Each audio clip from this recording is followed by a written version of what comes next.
네, 이렇게 상장 소식 전해드렸고요. 이어서 앞서 언급을 해드렸던 것처럼 실적 얘기해보도록 하겠습니다. 가장 최근에 나왔던 실적 점검을 해보고요. 총평도 해보고 또 투자 전략까지 세워보도록 하죠. 신한금융투자 서교센터의 최승훈 차장 연결되어 있습니다. 안녕하십니까? 예, 안녕하십니까. 네, 안녕하세요. 먼저 오늘 가장 최근에 나온 기업들부터 하나하나 좀 짚어보도록 하겠습니다. 먼저 현대산업 좀 봐주셨으면 좋겠는데요. 4분기 영업이익 봤을 때도 94% 증가했고 연간으로 봤을 때도 73%가 증가했습니다. 무엇보다 시장 예상치를 크게 웃돌았다는 데 좀 의미가 있을 것 같은데요.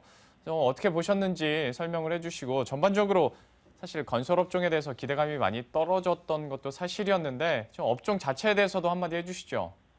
예, 일단 현대산업 같은 경우는 호실적으로 발표를 하면서 주가의 상승세도 나타나고 있는데요.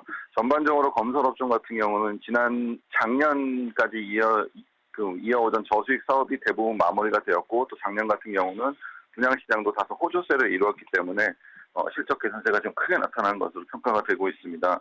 또 건설주 같은 경우는 최악의 국면을 지났을 것이라는 분석이 나오면서 주가 상승세가 전반적으로 나타나고 있고, 해외 부분에 있어서도 이란에 대한 제재가 풀리면서 관련된 부분에 신규 수주가 기대된다는 분석으로 상대적인 강세 흐름이 이어지고 있는 상황들입니다.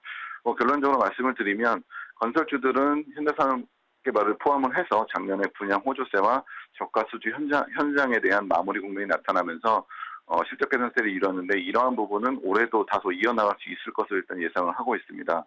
다만 해외 수주에 대한 불확실성, 그리고 국내 주택시장 같은 경우 1분기에 좀 다소 얼어붙는 경향이 나타나고 있는데, 그런 부분을 감안을 하더라도 향후의 실적 개선세는 좀 더 이어질 수 있을 것으로 예상을 하고 있습니다.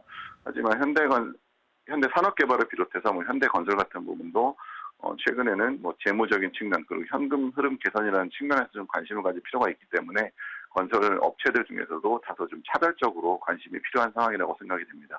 예, 건설 업종에 대해서 전반적으로 저희가 한번 조언을 들어봤고요. 이어서 SK 이노베이션도 보도록 하겠습니다. 사실 SK 이노베이션뿐만이 아니라 GS 칼텍스도 흑자 전환하는 모습이었고 S-오일도 역시 실적이 꽤 잘 나왔습니다. 좀 저유가 기조 계속 이어지는데도 실적은 잘 나왔는데 아무래도 마진 확대의 의미를 더 크게 둬야 될지, 그리고 유가 같은 경우에 이제 떨어질 만큼 떨어졌다라고 하시는 분들도 좀 많더라고요. 정유주에 대해서도 좀 어떻게 생각하시는지 궁금하네요.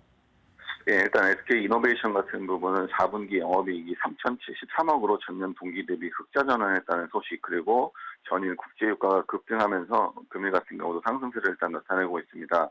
특히 SK 이노베이션 같은 경우는 주력 사업인 휘발유와 윤활유 시황의 호조세가 우호적으로 이어지고 있어 영업 환경이 현재로서도 나쁜 상황이 아니고, 올해 1분기 같은 경우도 5천억 원대 이상의 영업이익을 기록할 것으로 예상하는 증권사도 나타나고 있기 때문에 실적 개선세는 추가적으로 나타날 가능성이 일단 크다고 판단을 하고 있습니다. 또 2014년까지 대규모 증성도 마무리가 되어 있기 때문에 추가적인 투자에 대한 부담감도 없는 상황이고, 저유가 상황이 이어지는 부분이 있지만은 역시 마진에 대한 부분이 현재로서는 좀 더 크게 나타나고 있기 때문에 여타 업체들 대비해서 레버리지 효과가 국내 정유사에 좀 더 크게 작용을 할 것으로 예상을 하고 있습니다. 여전히 저유가에 대한 불안감을 떨쳐낼 수는 있는 부분은 아니지만은 좀 더 마진 개선이나 국내 업체들의 우호적인 시황을 감안을 했을 때 긍정적인 효과가 좀 더 이어질 수 있을 것으로 예상이 됩니다. 이렇게 업종별로 건설업종 그리고 정유 업종까지 전반적으로 저희가 체크를 해드렸고요.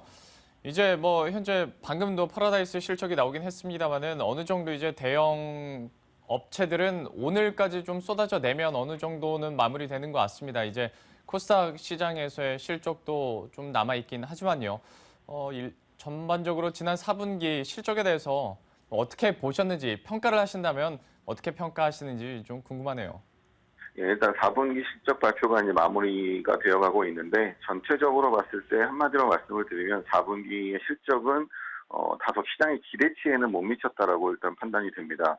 또 4분기는 다소 특수성이 있기 때문에 실적 예상치와 발표치의 변동폭이 다소 큰 분기인 것은 사실이긴 하지만은, 그것을 감안을 했을 때도 일단 4분기에 대한 시장 기대치는 못 미쳤다고 일단 판단이 됩니다. 특히 시가총액 상위 종목군에서 부진이 다소 이어지고 있기 때문에 그러한 부분이 눈높이를 낮추는 데 큰 작용을 한 것으로 예상을 하고 있는데요.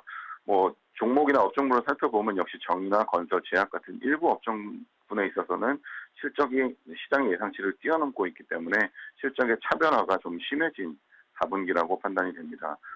전반적으로 올해 같은 경우도 사업 전망이 크게 개선될 여지가 보이지 않는 상황이 있기 때문에 다소간의 어려움이 있겠지만은 올해 같은 경우 특히 1분기 실적에 좀 주목할 필요가 있어 보이고 업종별로도 차별화가 올해 같은 경우도 좀 크게 이어질 것으로 예상됩니다.